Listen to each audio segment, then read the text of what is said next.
Tears are overflowing from my mouth. Let's make this ASAP. I started by making my Japanese milk buns, which is my burger bun recipe. The link will be in the description if you haven't seen it already. I won't be making the buns today, but I made it before. You can scroll back and click on this video if you haven't seen it already. Now to make the marinade, you're gonna need 2 cups of buttermilk. Didn't know the improvisation would start this early, so we're gonna go with 1.5 cup of yogurt that still smells fine, and half a cup of heavy cream. Everybody's so creative. Then you're gonna add 2 teaspoons of kosher salt, 2 teaspoons of normal salt, 2 teaspoons of garlic powder, 2 teaspoons of garlic powder, and 1 teaspoon of serrano powder. I wonder where he got that. If you're wondering where I got that, I actually made it myself. I'm using some paprika that I didn't make myself. Then you're gonna take 4 to 6 boneless, skinless chicken thighs. Now we're gonna take some bone-in, skin-on chicken thighs. We'll first expose the bone, go around, and then cut the joints.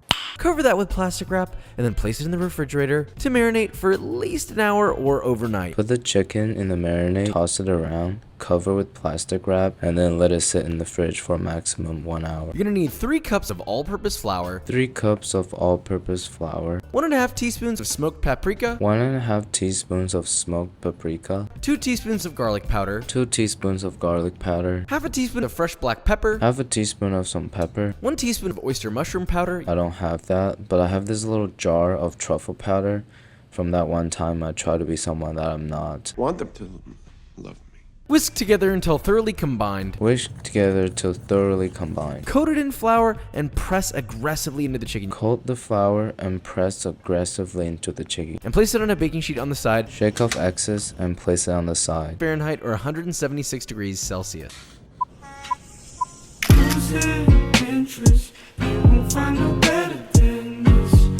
And fill it a little over halfway with oil for frying. I would say a couple inches at least. Oof, couple inches at least. That's a tough request for me to fulfill. Heat the oil till it's around 350. Drop in a piece of breaded chicken carefully. Drop in a piece of chicken carefully. Drop in another piece carelessly. Fry, trying to maintain that temperature as best you can for about 6 to 10 minutes. I'm gonna fry for 10 minutes just to be on the safe side. Alright, it's been about 10 minutes and they're looking pretty beautiful.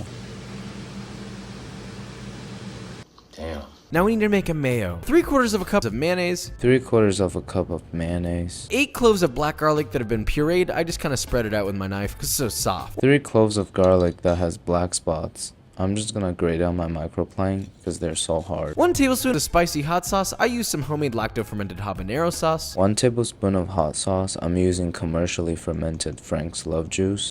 1 teaspoon of smoked paprika, and a little bit of lemon juice to taste. We're gonna add lime, mustard, barbecue sauce, and for sweetness, we're gonna add a little bit of the bourbon maple syrup. Mix that together and you got it. Mix that together and I got it.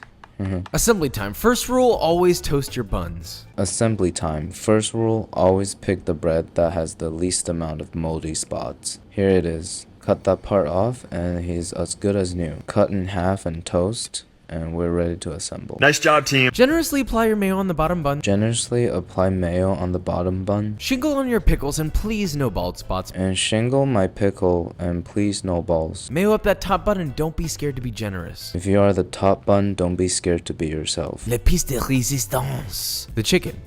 Yeah, poulet. Then perhaps we can make this a ménage à moi. If it wasn't obvious already, top bun goes on and well, the sandwich is now complete. The top bun goes on top so it can complete.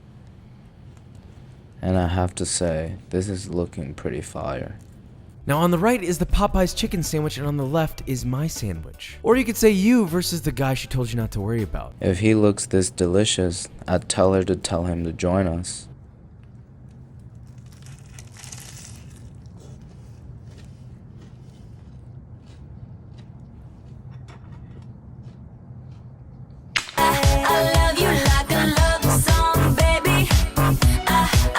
One crispy bite is worth 1,000 words. The texture is completed by the complexity of flavors. The sauce goes pretty hard too.